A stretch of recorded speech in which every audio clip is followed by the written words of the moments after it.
Hello there folks, welcome back to the Chaps Guide. My name is Ash and I am your host on this journey through men's style, self-development and personal grooming. And today you join me in a rather chilly southern England day in the winter time.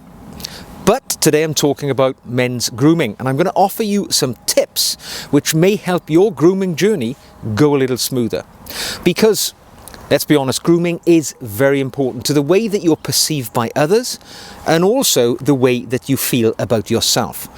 And as the years start to flow by, believe me, I'm approaching my mid-50s, there's nothing you can do to hold back those aging processes. And it doesn't matter if you're 25 and watching this, 55, 65 or 75. Grooming is a very important thing because let's be entirely frank about the situation of aging.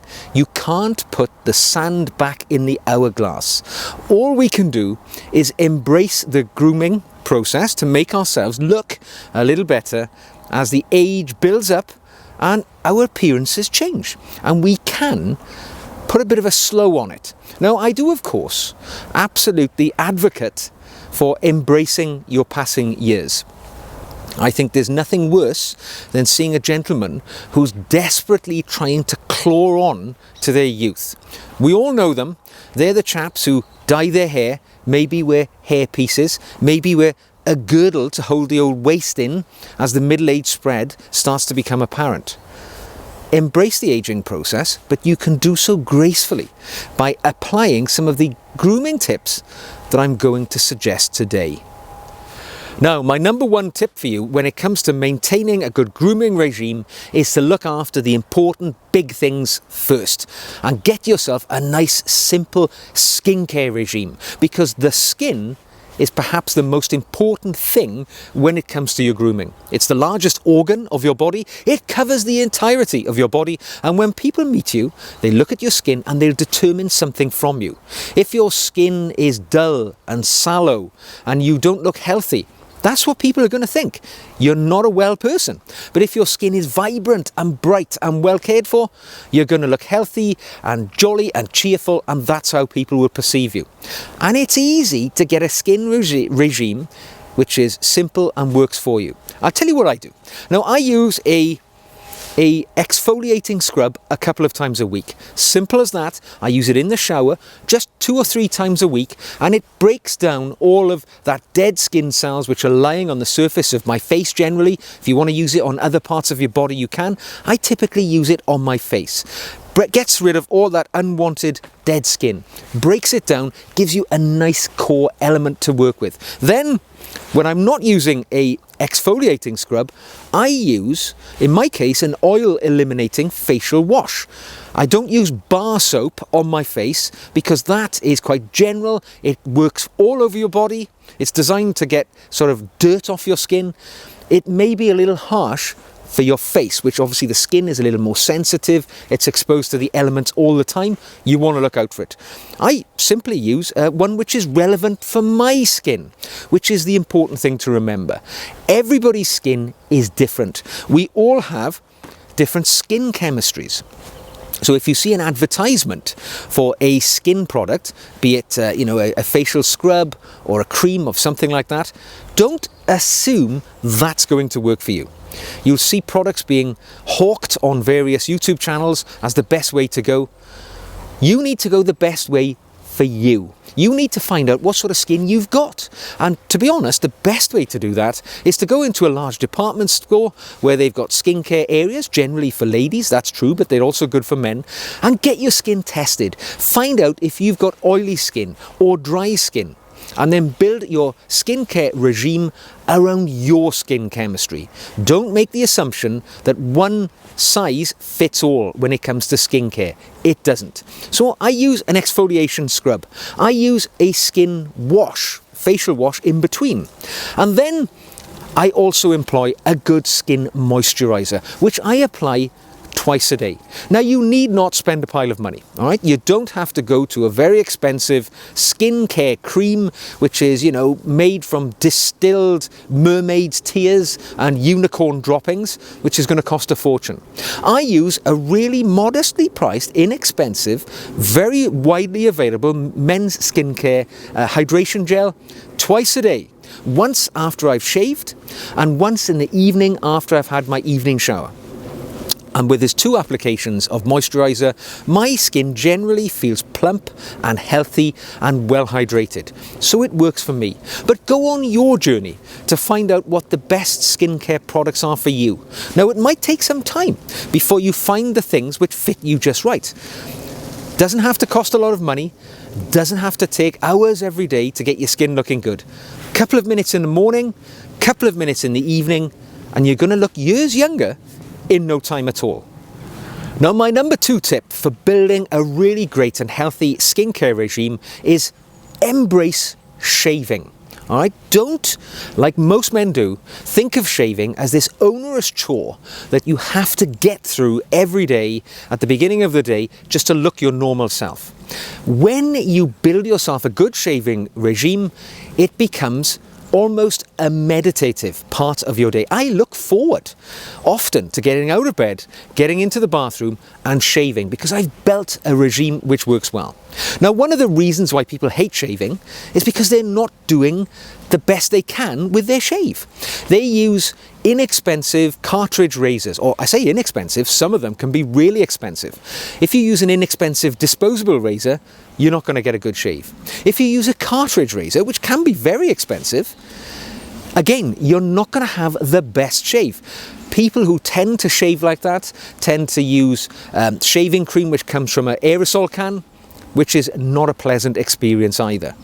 When you learn the best shaving routines, it becomes a pleasure, not a chore. So for myself, I always start with a shaving cream which I enjoy. There are many out there on the market. This is just a Taylor of Old Bond Street example, which I'm shaving with at the moment, and it's a tobacco leaf shaving cream. It smells luxuriant and beautiful on the skin, and it wakens me up and it cheers me up when I apply this to my face every day. I shave using a normal well, not a normal, but a double-edged safety razor.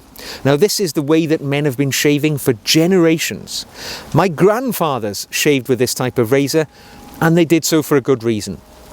The single safety razor inside there, not 5 different blades like you find on a cartridge razor, it gives you the shave that your skin needs and wants. Simple, clean, and elegant. And also very important, very modestly priced. Compared to a cartridge razor, a double-edged razor costs pennies, and the shaving experience is so much better. Now, it's true, it takes a little while to master the double-edged razor, and it will take a month or so before you feel comfortable every day shaving with it.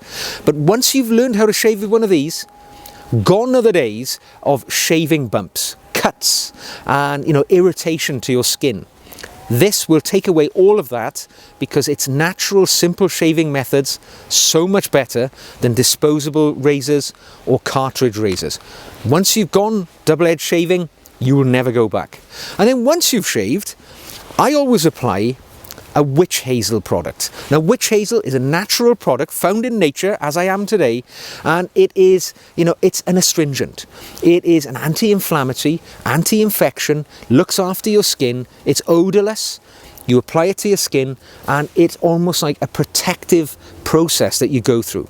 It makes the skin feel so much better. And then I apply the moisturiser that we talked about in the last step.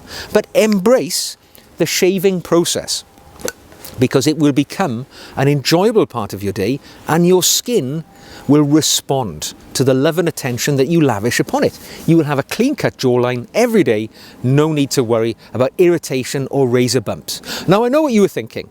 Increasingly today, men don't wear a clean-shaven jaw. You're wearing some sort of beard or maybe stubble that you like to cultivate to, for the look that you have. But you probably need to shave somewhere around your face. at least shave the neck area, up to the point where the neck joins the jawline. So you keep that defined jawline. Or you might shave the cheeks if you have some sort of shaved or shaped beard of some kind. By employing a double-edged razor with the processes and the steps I've suggested today, you're going to get a much better shave, whatever type of shave you're employing. Now, my tip number 3 is to focus on the extremities, because people notice the small things. They notice the details when they meet you, as I'm doing now. I articulate with my hands when I speak, and your eyes are naturally drawn to movement. You will look at that person's hands, and if they've got grubby fingernails, dirty fingernails, jagged nails, your hands are dry and chapped, it's going to say something about you. It's going to say, this guy doesn't have much of a grooming regime.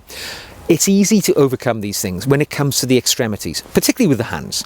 So if you work in a profession which involves, getting your hands grimy, if it involves exposing your hands to chemicals, of course there are lots you can do. You can wear gloves, disposable gloves daily. They'll protect the hands and the nails. If you're putting your hands and you can't wear gloves into, positions where there's grease, grime or whatever, apply a barrier cream before you begin your working day. That way it will protect the hands, and it'll be a lot easier at the end of the day when you wash your hands clean and you're protecting them. But when it comes to things like your fingernails, you don't have to go to the nail bar and spend a lot of time. Just buy a decent nail clippers and keep your nails in good order. Keep them, clean, tidy, clean under the fingernails daily every time you wash your hands. Keep those nails trimmed, get an emery board, file them down. I personally just use a little file, keep my fingernails in good order all the time. That's all that you need to do, because your hands are really important. They will be seen all the time when you're meeting people. And the same goes for your other extremities. Let's talk about the feet. Basically, the same as the hands, all right? If your hands get dry, apply a moisturizer, keep your hands free from being chapped. Same goes for the feet. If you, suffer with chapped, feet, dry skin, do something to prevent that from happening. Because when you go to the beach, when you go to the poolside in the summer, when you expose your feet to the world, not a pleasant experience for any man, I know, but having your feet in good condition is always a good way to portray yourself to people who are meeting you. Particularly if you're only wearing swim shorts, they're going to notice the details even more. Particularly your toenails, all right? Those unseen things that normally reside in your boots or shoes. You don't look after them in the same way you do your fingernails, but you need to change that. Get them trimmed. Nobody wants toenails that looks like the talons of an eagle, all right? It's not attractive, it's not pretty. Sort them out. And if you have hairy feet and you don't like it, trim that hair a bit. People these days are trimming the hair on their chest and other parts of their body. Do the same for your feet. Don't have those Sasquatch feet with talons. You can do something about it. Use some cream, trim them up, they're going to look good. And the final extremity probably is, I'm going to suggest, the teeth. Your teeth are a big part of the way that people see you when they first meet. You'll meet them with a big beaming smile, hopefully, and they will see that your teeth are nice and white, well aligned, well cared for, looked after. Just spend the time, floss your teeth every day. Make sure that you're using a good toothpaste which keeps your teeth white and clean, and just think of those extremities, because when you meet people, their eyes are drawn to the little things which make the whole difference. Now, my final grooming tip for you today is one which, you're never going to get through a grooming video with me without me throwing this one in. And that is a signature scent. Because all of the things I've talked about will leave an impression on the people that you meet visually. But there's one area that you can alter that impression, which is really quite straightforward. It's the olfactory first impression, the nose, the way that you smell. And choosing a signature scent is an easy way to leave a good impression on people that you encounter.